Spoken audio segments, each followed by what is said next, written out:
नमस्ते बच्चों। Welcome to Social Crackers. तो मैं आपसे थोड़ा सा नाराज हूँ।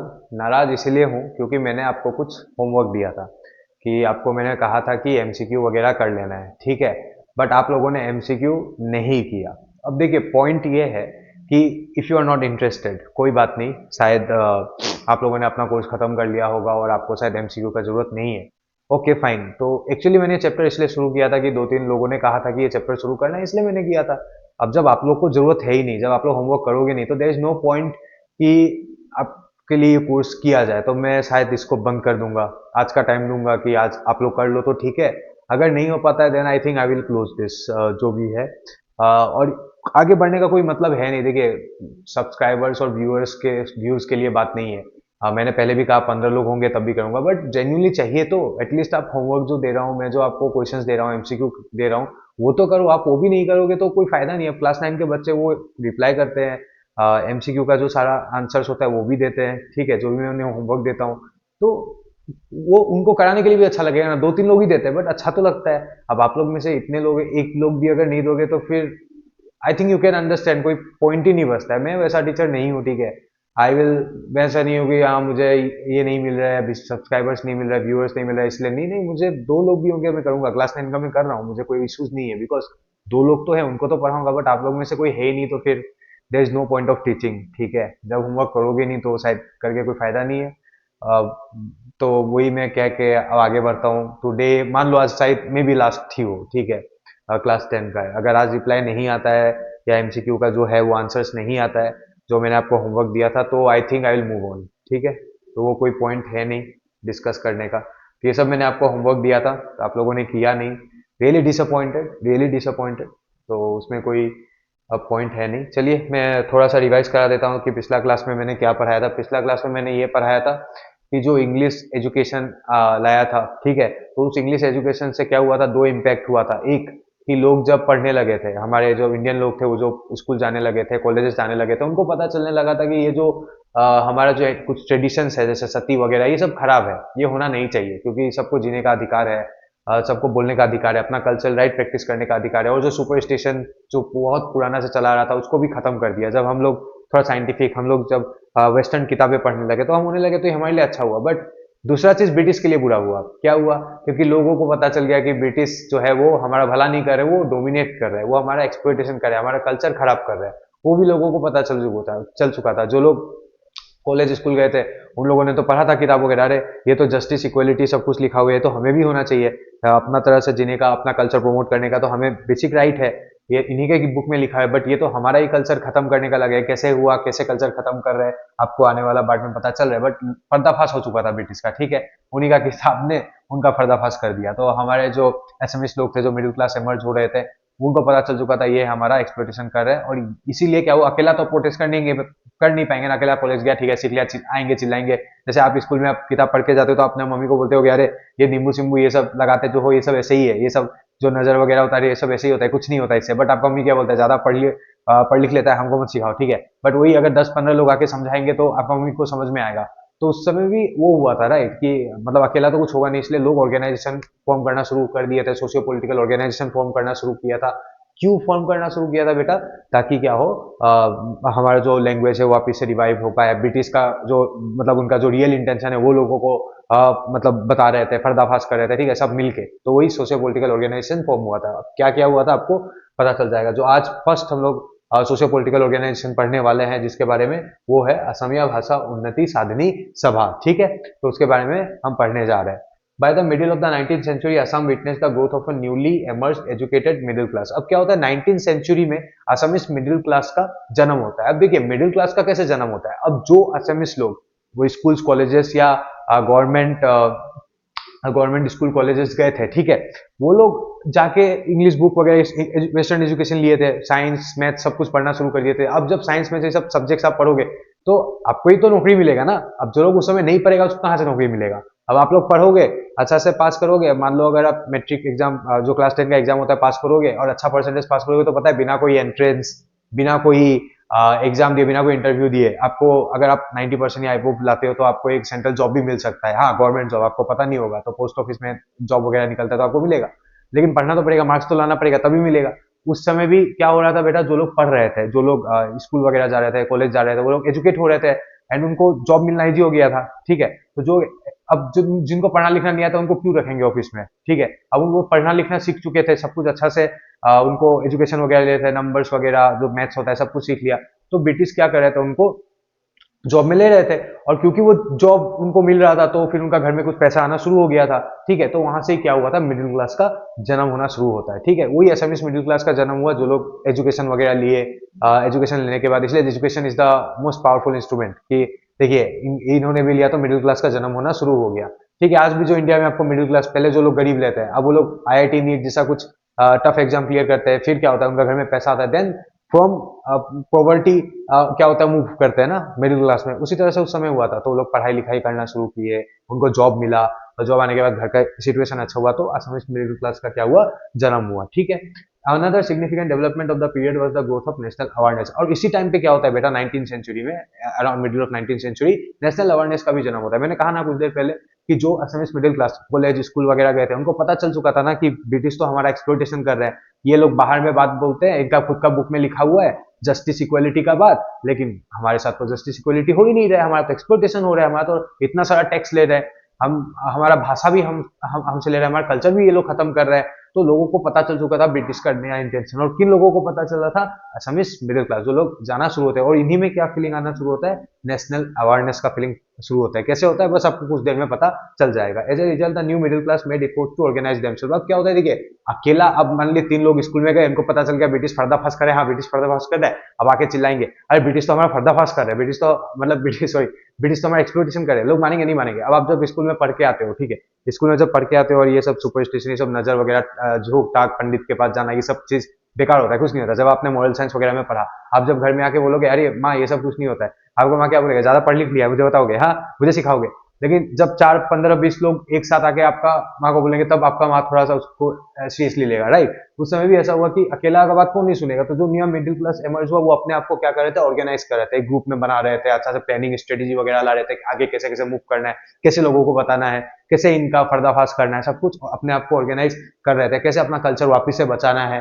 ठीक है, जो हमारा ये खत्म कर रहे हैं लोग, कैसे बचाना है, ये सब होना शुरू होता है। 1836 में क्या होता है, आनंदाराम ढेकियाल फुकन जो है वो अपोज करते हैं। क्या चीज को लेके अपोज करते हैं, जो बंगाली लैंग्वेज, अब ये सिस्टम हो गया था, अब ये कंप्लीटली एक रूल बन गया था कि जो ऑफिस स्कूल कोर्ट कहीं भी कुछ भी होगा, ठीक है, असम में कहीं भी अगर स्कूल ऑफिस कोर्ट है, वहां पे क्या यूज होगा, ओनली बंगाली लैंग्वेज यूज होगा। ठीक है, तो अब आनंदाराम ढेकियाल फुकन को गुस्सा आ गया, अरे ऐसे कैसे, आसाम में आसामीज नहीं होगा, आसाम में बंगाली होगा, ये कैसे हो गया। तो वो तो गुस्सा आएगा ही। যদি আমার মানে আমার স্টেট যদি আমার स्टेट কোনোবা बेलेग এটা भाषा को बोले मैंने এনেকে कोई दिए नियम, तो अपना स्टेट में अगर हम असमिस नहीं बोल पाएंगे, अपना स्टेट में अगर असमिस को कल्चर प्रमोट नहीं कर पाएंगे, असमिस नहीं बोल पाएंगे, तो क्या फायदा, ऑफिस स्कूल में सब बंगाली पढ़ाएंगे। ठीक है, तो अब ये गुस्सा तो आएगा ही ना। अभी मान लो कि कल गवर्नमेंट अगर नियम ले आया कि अब से हर स्कूल ऑफिस में रशियन लैंग्वेज सिखाएंगे, आपको गुस्सा आएगा कि नहीं। तो उस समय भी लोगों में कितना गुस्सा आ गया होगा। ठीक है, अरे ऐसे कैसे, असम में जितना स्कूल ऑफिस होगा आसामीज लैंग्वेज क्यों नहीं चलेगा, बंगाली लैंग्वेज क्यों आएगा।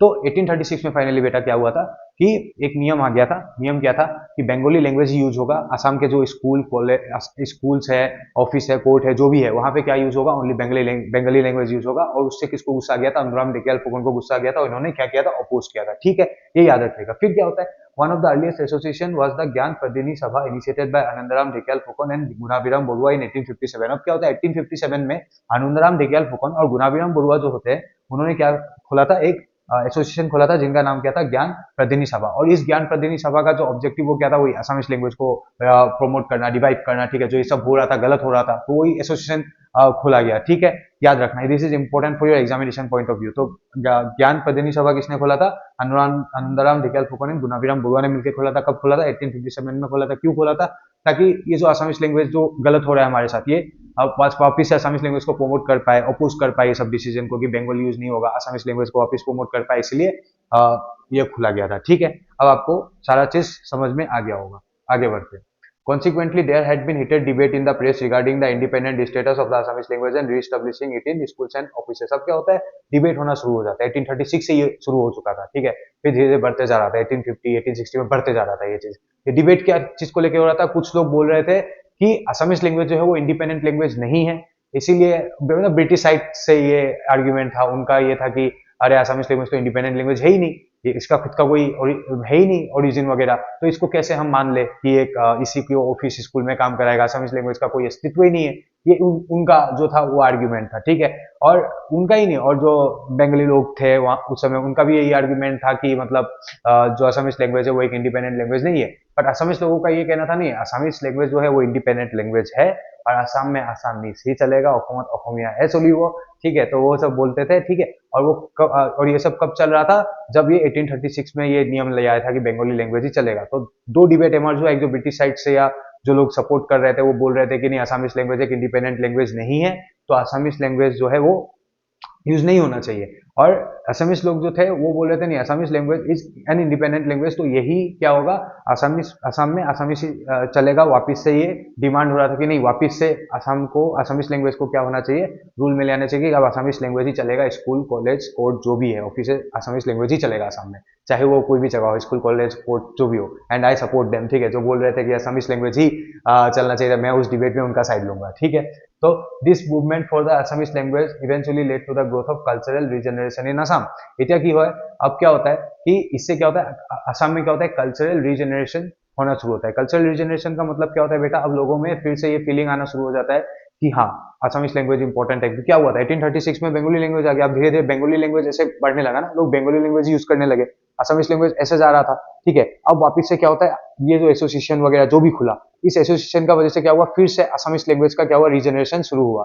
फिर से असमिस लैंग्वेज लोग डिमांड करने लगे, मतलब कल्चरल रीजनरेशन हुआ। ये बात ऐसा हुआ कि मान लीजिए आपका दादी बहुत अच्छा कुछ बनाती थी, स्वेटर वगैरह या फिर खाना वगैरह, लेकिन उनका मरने के बाद किसी को पता नहीं, लेकिन आपको पता है कि दादी ने कहीं रेसिपी लिख के गया था, वापस आप क्या करोगे, अपना जो दादी का ट्रेडिशन है वापस रीजनरेट करोगे, राइट। तो उसी तरह से जब बंगाली लैंग्वेज एमर्ज था, बंगाली लैंग्वेज सब कुछ छा रहा था, सब कोई बंगाली बोल रहे थे, स्कूल कॉलेज हर जगह बंगाली चल रहा था, तब ये जो एसोसिएशन है इन्होंने क्या किया, कोशिश किया कल्चरल रीजनरेट करने का। कल्चरल रीजनरेशन का क्या, लैंग्वेज का वजह से ही वापस क्या हुआ, कल्चरल रीजनरेशन हुआ। अल्टीमेटली कल्चर का सबसे इंपॉर्टेंट क्या होता है, लैंग्वेज, जो सबको बांध के रखता है। लैंग्वेज ही नहीं रहेगा तो क्या होगा, तो उससे हुआ कल्चर वापस से रीजनरेट होना शुरू हो गया, ठीक है।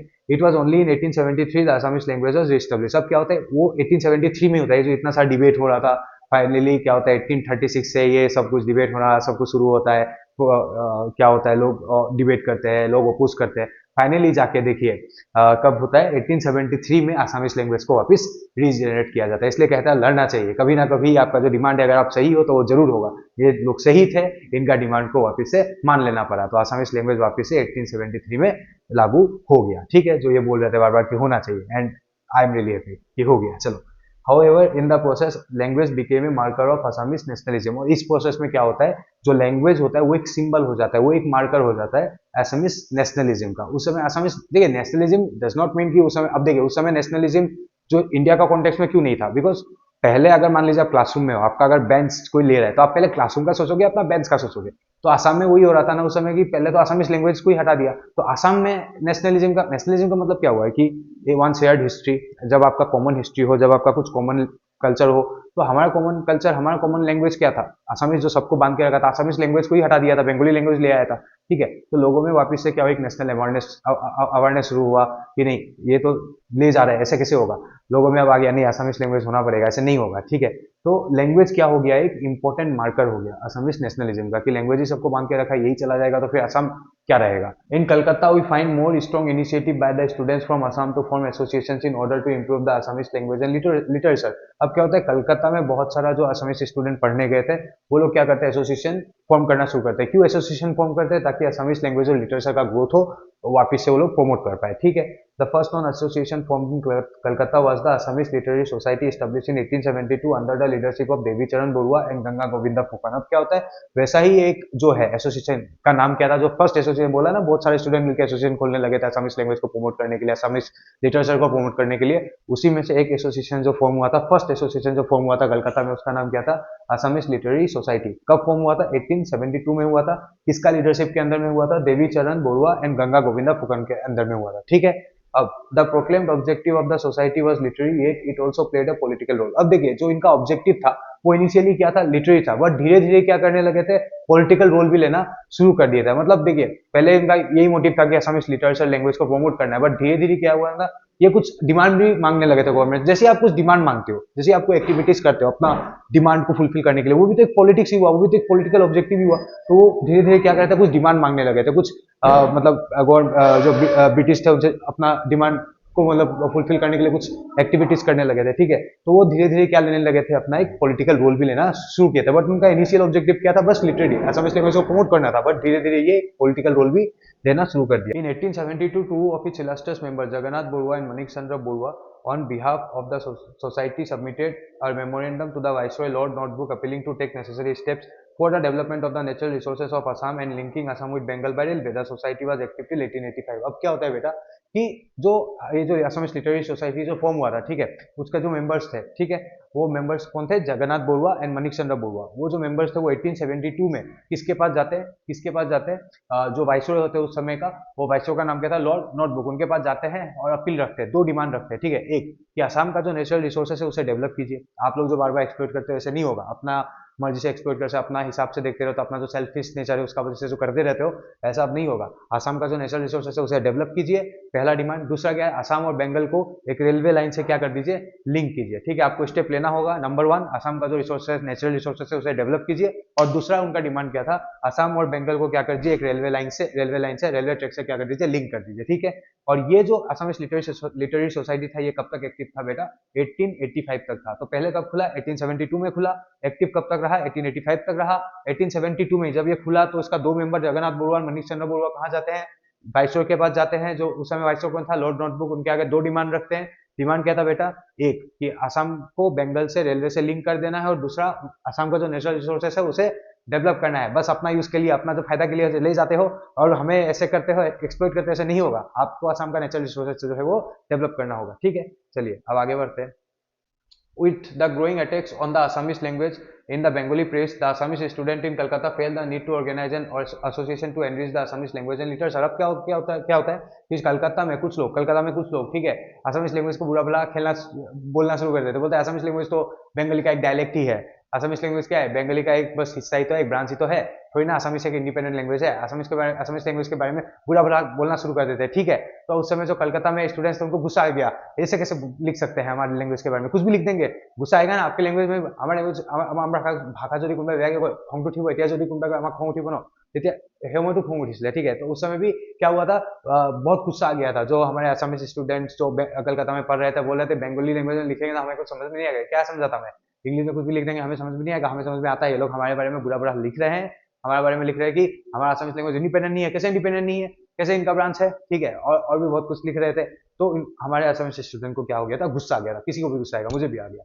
तो मुझे भी आगे नहीं, मुझे आ गया अभी बढ़ाते बढ़ाते। Consequently in 1888 the Asamiya Bhasha Unnati Sadhani सभा was formed and it soon matured into a literary organization under the able guidance of students like Hemchandra Goswami, Lakshminath Bezbaroa, Kanaklal Barua, Ramakanta Borkakoti and Chandra Kumar Agarwal. अब क्या होता है, 1888 में असमिया भाषा उन्नति साधनी सभा जो है वो फॉर्म हो जाता है, ठीक है। और वो बाद में क्या हो जाता है, एक लिटरेरी ऑर्गेनाइजेशन बन जाता है। इनिशियली क्या था, एक एसोसिएशन बन के फॉर्म हुआ था असमिया भाषा उन्नति साधनी सभा, और बाद में क्या हो जाता है बेटा, ये लिटरेरी ऑर्गेनाइजेशन बन जाता है। और इन्हें जो गाइड करते हैं, जो ऑर्गेनाइजेशन होता है, इसे कौन गाइड करता है, जो लिटरेरी ऑर्गेनाइजेशन होता है, इसे किन लोगों ने गाइड किया था, हमारे जो लीडर्स थे, हमारे जिनका वजह से आज असमिस लैंग्वेज हमें जो देखने को मिल रहा है, हमारा जो असमिस लैंग्वेज बचा हुआ है, बस इन लीडर्स की वजह से बचा हुआ है, और इनको हमें याद जरूर करना चाहिए, ठीक है।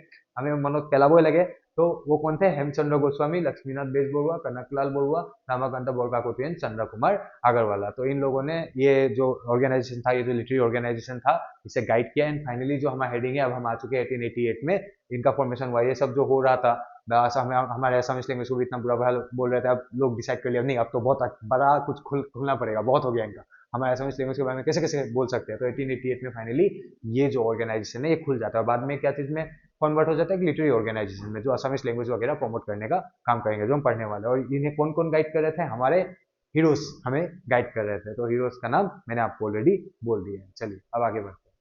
The Asamiya Bhasha Unnati Sadhani Sabha arose the sense of unity and national awareness amongst the Assamese. अब क्या होता है, ये जो ऑर्गेनाइजेशन होता है, जो लिटरेरी ऑर्गेनाइजेशन होता है, ये लिख लिख के अलग अलग काम करके पोइट्री, प्लेज, ये सब कर करके क्या करते हैं, लोगों में क्या करते हैं, यूनिटी और नेशनल अवेयरनेस लाते हैं। नहीं, ये मतलब लिख लिख के बताते हैं असमिस लैंग्वेज में कि किस तरह हमारे ब्रिटिश जो है हमारा एक्सप्लॉइटेशन कर रहा है, हमारा कल्चर खत्म हो रहा है, हमें अपना असमिस लैंग्वेज को बचाना पड़ेगा। लोग हमारा लैंग्वेज के बारे में ऐसा ऐसा लिख रहे हैं कि हम इंडिपेंडेंट लैंग्वेज नहीं है, अगर हम असमिस भाषा नहीं बोलेंगे, यदि हम अসমীয়া भाषा नको, कैसे हमारा भाषा बचा रहेगा, ठीक है, नहीं तो खत्म हो जाएगा, ठीक है। तो लोग क्या करने लगे, उनमें यूनिटी फैलाने का काम करने लगा। असमिया भाषा उन्नति साधनी सभा जो है वो लोगों में यूनिटी और नेशनल अवेयरनेस फैलाने का काम जो है वो करने लगा, ठीक है। To develop a strong scientific base for the Assamese language, the Sabha took the initiative of adopting a correct and standardised grammatical system in all vernacular schools of Assam. अब क्या होता है कि लोगों में एक साइंटिफिक बेस, लोगों में एक लैंग्वेज का एक साइंटिफिक, देखिए लैंग्वेज का एक साइंटिफिक बेस होना बहुत जरूरी है। अब जब आप बड़े होते हैं ना, आप देखना आंसर राइटिंग में कोई स्पेलिंग गलती करता है, ठीक है, कोई प्रोनाउंसिएशन गलती करता है, कोई अच्छा से बोल नहीं पाता है, वो सब क्यों होता है पता है? जब आप बचपन में आपको लैंग्वेज अच्छा से सिखाया नहीं जाता है। तो इनको पता था कि अगर असमिस लैंग्वेज को करेक्टली, मतलब बड़ा होकर भी लोग एकदम सही स्पेलिंग के साथ, सही प्रोनाउंसिएशन के साथ बोले, तो बचपन में ही क्या होगा, एक अच्छा से हमें क्या कर देना पड़ेगा, एक ग्रामेटिकल पैटर्न खोल देना पड़ेगा, एक साइंटिफिक बेस बनाना पड़ेगा, एकदम सही से लोग लिख पाए। जैसे हम जब इंग्लिश में active voice, passive voice, narration, ये सब क्यों सिखाया जाता है? ताकि हमारा इंग्लिश अच्छा हो, ताकि जो हम ग्रामेटिकल से हम जब इंग्लिश फॉर्म करें, सेंटेंसेस फॉर्म करें, वो अच्छा हो। तो ये भी क्या करें, असमिस लैंग्वेज को करेक्टली, ताकि फ्यूचर में किसी को कोई दिक्कत ना हो, फ्यूचर में लोग अच्छा से असमिस लैंग्वेज लिख पाए, करेक्टली बोल पाए।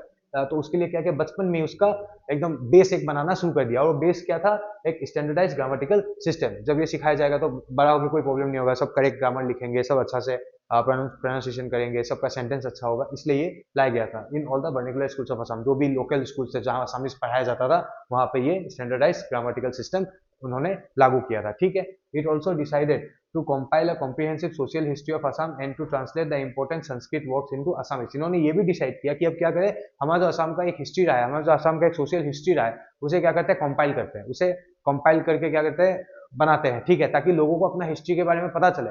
अगर आज हम हिस्ट्री क्यों पढ़ रहे हैं, आज तुम ये हिस्ट्री क्यों पढ़ रहे हो, ताकि तुम्हें पता चले कि तुम कहाँ से हो। If you are in Assam you should know about this, simple बात है, ये बात सही भी है, तो इसीलिए हमारा जो सेवा है, it is taking a good step कि हमारा जो असम हिस्ट्री को कंपाइल किया, इतना सुंदर हिस्ट्री को आपको आगे बताने का चांस दिया है। एंड आई थिंक हमारा हिस्ट्री अमेजिंग रहा है अभी तक। तो मुझे देखिए कौन सा हिस्ट्री में आपको देखने को मिलेगा कि एक टीचर के लिए स्टूडेंट ने अपना लाइफ दिया, मोहम्मद में, याद होगा आपको प्रताप सिंह के टाइम में, ठीक है। तो हमारा हिस्ट्री इतना अच्छा रहा है। अभी देखिए कैसे कैसे हमारा असमिस लैंग्वेज को प्रोटेक्ट करने के लिए किस तरह लोगों ने फाइट किया, हमें जानना चाहिए ना। आज दिन हमें अखुमिया को पैसे हिटो गाने को पैसे, so we should know our history. तो यहाँ पे क्या हुआ, तो इन लोगों ने भी क्या किया, असम हिस्ट्री जो है वो कंपाइल करना शुरू कर दिया, ताकि आने वाला जनरेशन भी पढ़ पाए और जान पाए कि कितना लोगों ने बलिदान किया इस लैंग्वेज को बचाने के लिए। और हमारे रेस्पॉन्सिबिलिटी है कि इस लैंग्वेज को हम क्या करें, प्रमोट करें। আমি অসমীয়া ভাষা प्रमोट কৰিব লাগিব, ঠিক আছে। फिर क्या होता है, to translate the important Sanskrit works into Assamese, जो भी संस्कृत में लिखा गया था उसको क्या करे, असमिस लैंग्वेज में क्या करे, ट्रांसलेट करे, ठीक है। It was due to the initiative of the Asamiya Bhasha Unnati Sadhani Sabha the government undertook the publication of Hemchandra Barua's magnum opus Hemkosh. तो ये जो असमिया भाषा उन्नति साधनी सभा, ठीक है, ये जो इनिशिएटिव ले रहे थे कि जैसे असम हिस्ट्री को कंपाइल कर देना, संस्कृत वर्क जो है उसको असमिस लैंग्वेज में ट्रांसलेट कर देना, ठीक है। और फिर ये भी बोल रहे थे ना कि स्टैंडर्डाइज ग्रामेटिकल जो सिस्टम है वो उसको स्कूल्स, लोकल स्कूल्स में इंट्रोड्यूस करना, ताकि असमिस लैंग्वेज लोग अच्छा से बोल पाए, करेक्टली बोल पाए। तो ये जो स्टेप्स ले रहे थे, इससे गवर्नमेंट जो पिघल गए थे ना थोड़ा, अरे इतना एफर्ट दे रहे, हम भी एफर्ट दे देते हैं, हम भी दिखाने के लिए कि हाँ हम भी इनके बारे में सोचते हैं। तो इन्होंने क्या कर दिया, इन्होंने किया जो हेमचंद्र बरुआ का जो असमिस डिक्शनरी था, ठीक है, हेमकोश उसे क्या कर दिया, पब्लिश करना शुरू कर दिया। क्योंकि असमिस, अब जैसे इंग्लिश पढ़ने हम डिक्शनरी यूज करते हैं कि नहीं, तो उसी तरह से हेमकोश जो था एक असमिस डिक्शनरी था, ठीक है। यही प्रमोट करने से तो लोग और ज्यादा करेक्टली बोलेंगे। अभी जैसे हमें इंग्लिश में कोई सब समझ में नहीं आता तो हम क्या करते हैं, खोल लेते हैं ना डिक्शनरी, फिर देख लेते हैं। आज तो गूगल में देख लेते हो, बट उस समय तो डिक्शनरी हुआ करता था, ठीक है। अभी भी लोग डिक्शनरी, इसमें तो डिक्शनरी यूज करता हूँ, ठीक है। तो अभी यहाँ भी क्या होता है कि जब किसी को समझ में नहीं आया तो गवर्नमेंट ने भी एक स्टेप ले लिया कि चलो ये लोग इतना कोशिश करें, हम भी कोशिश करते हैं। हम भी क्या करते हैं, असमिस लैंग्वेज को प्रमोट करने के लिए असमिस डिक्शनरी दे दिया, जिनको समझ में नहीं आएगा डिक्शनरी देख के भी वर्ड को वो कर सकते हैं, वो कैप्स अपना बढ़ा सकते हैं, ठीक है। अब आगे बढ़ते हैं। The Assamya Bhasha Unnati Sadhani Sabha used to hold regularly scholarly discussions on various subjects like Assam's history, culture, literature and language। अब क्या होता है, ये लोग रेगुलर मीटिंग्स वगैरह करते थे, रेगुलर डिस्कशंस करते थे। क्या क्या चीज़ पे डिस्कशन करते थे, Assam's history, culture, literature, language. जब हम देखिए कोई भी चीज़ को प्रमोट, कोई भी चीज़ को बचाने का तरीका क्या होता है, कि हम डिस्कशन करें, डिस्कशन ही नहीं करेंगे तो चीज़ तो खत्म हो जाएगा ना। तो इसलिए लोग रेगुलरली क्या करते थे, डिस्कस करते थे हमारा असम हिस्ट्री के बारे में, कल्चर के बारे में, लिटरेचर के बारे में, लैंग्वेज के बारे में। आजकल तो हम नहीं करते, बट इनको देखिए, बट अभी हमें भी करना पड़ेगा रेगुलर, कभी एटलीस्ट वीकली एक दिन हम हमारा असम हिस्ट्री का कुछ सीरीज लाके बात करने का। तो ऐसे हम क्या करेंगे, असमिस लैंग्वेज को, असमिस का जो हिस्ट्री है वो हम प्रमोट कर पाएंगे, ठीक है। It also sought to establish branches in different parts of Assam, और ये इन्होंने भी सोच लिया कि चलिए जो ब्रांच है उसको अलग अलग जगह किया जाए, खोला जाए, ठीक है। तो असमिया भाषा उन्नति साधनी सभा जो है, उनका जो ब्रांचेस है वो हम क्या करें, अलग अलग जगह खोल पाए, ठीक है। Several Assamese students who returned to Assam after completion of their studies at Calcutta formed branches in Kohima, Tezpur, Dibrugarh, Shivsagar, Nagaon, Golaghat, Barpeta, Gwalpara, Jorhat and Guwahati। अब क्या होता है, जो लोग जो कलकत्ता में जो पढ़ रहे थे असमी स्टूडेंट, वो वापिस आए और असमिया भाषा उन्नति साधनी सभा का जो मतलब ब्रांच है, ठीक है, उसको और ज्यादा स्प्रेड किए, ठीक है, वहां जाके काम करने लगा। देखिए असमिया भाषा उन्नति साधनी सभा जो है वो अगर एक ही जगह पे रहेगा तो क्या वो असमिस लैंग्वेज ज्यादा वो प्रमोट हो पाएगा, नहीं हो पाएगा। उसमें तो सोशल मीडिया भी नहीं था, तो उस जगह पे उतना इफेक्टिव उसी जगह का लोग को कनेक्ट करेगा ना।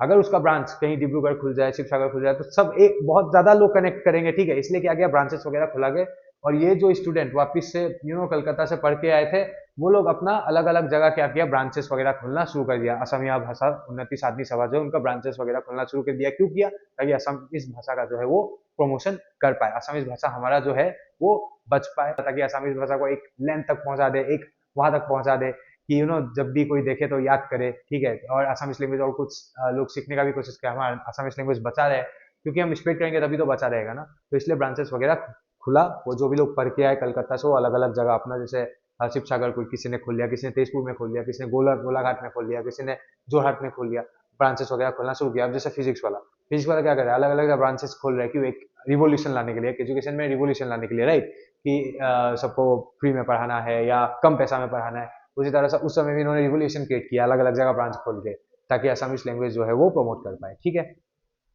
The most significant contribution of the Asamiya Bhasha Unnati Sadhani Sabha was the publication of their journal Jonaki, which ushered in a new era in Assamese literature। तो सबसे इंपॉर्टेंट वर्क क्या था, ये एग्जाम पॉइंट ऑफ व्यू के लिए बहुत important है, क्या पब्लिश किया था इन्होंने, जोनाकी, ठीक है। तो इन्होंने एक जर्नल पब्लिश किया, जैसे आज भी लोग जर्नल्स पढ़ते हैं, मैगजीन्स पढ़ते हैं, तो उन्होंने भी एक जर्नल पब्लिश किया था जोनाकी, जहाँ पे असमीज लैंग्वेज में अलग अलग चीजें लिखना, ठीक है। तो लोगों को उस समय देखिए उनका हॉबीज क्या था, पढ़ लिख कुछ, जैसे दिन भर काम किया, कुछ पढ़ लिया, तो उससे क्या था, असमीज लैंग्वेज में पढ़ते थे तो पढ़ने का भी मन करता था लोगों को, और वो लैंग्वेज बढ़ते रहता था। कोई भी लैंग्वेज बचाने का सिंपल बात है, उसमें बात करो, पढ़ाना पड़ लिया, बस ना था कि वो उसको पढ़ो तो भी बचा रहेगा, ठीक है। तो उस समय उन्होंने क्या किया, जोनाकी में अलग अलग आर्टिकल्स लिखना शुरू किया। अब कोई जैसे पढ़ लेता था तो बोलता था, अरे हुना हुना बुद्ध दुनिया के लिख जाए, बुद्ध दुनिया के लिख जाए। अगर वो उसको पढ़ने नहीं आता तो भी सीखेगा ना पढ़ने के लिए, उससे क्या होगा, आसामीज लैंग्वेज प्रमोट होगा, ठीक है। तो अभी तक हम यहाँ ही रखते हैं, तो ये इंपॉर्टेंट है। जोनाकी से ही क्या हुआ, एक आसामीज लैंग्वेज जो है और ज्यादा प्रमोट होना शुरू हो गया, जो जर्नल पब्लिश किया था, ठीक है। तो यहाँ से बहुत सारा क्वेश्चंस जनरेट हो सकता है, एमसीक्यू भी आ सकता है, ठीक है। पहले आप ये करो तो फिर मैं इसका जनरेट करूंगा एक सेपरेट सीरीज में, बिकॉज क्या होता है, टीचर तब मोटिवेट होता है जब आप मोटिवेट होते हो। जब आप ही मोटिवेटेड नहीं हो पढ़ने के लिए तो फिर टीचर क्या ही होगा, एक दो भी अगर करता तो I was ready, but now there is no point. अगर आज नहीं आता है तो I will close the Assam history part and एक नया सीरीज में चला जाऊंगा, ठीक है। तो दैट्स ऑल, मिलते हैं। आशा करता हूँ कि एटलीस्ट जो होमवर्क मैंने दिया था आप आज करोगे, नहीं तो after that I won't move।